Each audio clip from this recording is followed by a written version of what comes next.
Hello mga kabisi mind. So kapag nag-wiring tayo ng solenoid valve, so kailangan natin titestingan ito. Yan.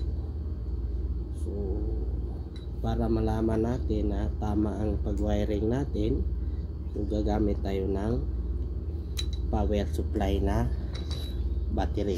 Yan. So ito ay 12 volts battery. Yan.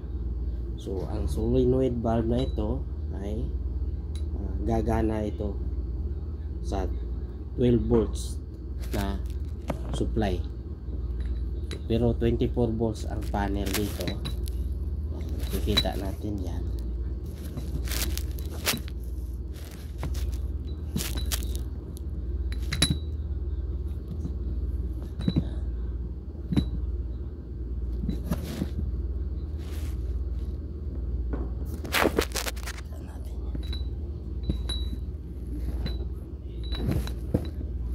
Kailangan ng testing ito. Yan. Yan, tingnan natin. Yan, naka-baon. So ngayon,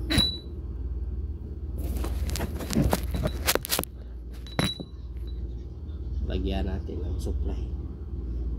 Tingnan itong maigi kung tataas ba. Yan. Lagay ko na sa supply ng battery. 1, 2, 3. Yan, tumaas. So tama ang pag-wiring, gumagana. Malalaman natin na naka-trigger na yan, naka-active na yung pin na yan, kasi makikita natin yan, tumaas. Yan, may pula yan. Yan. Kapag lumabas ng konting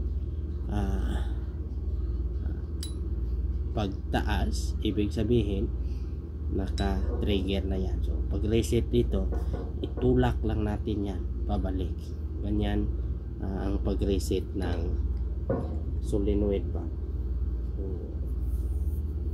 So ganyan ang pag-wiring.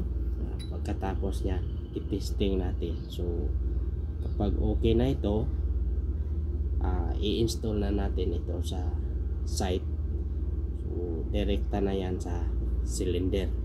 So yan ang dapat gawin bago natin i-install. Subukan muna natin kung gumagana ba, para pag naikabit na ito, hindi na pwedeng i-testing natin, kasi automatic mag-release na yung cylinder kapag ikinabit natin ito habang nag-testing. So yan ang pinaka-delikado, kasi hindi na mapigilan yung gas suppression.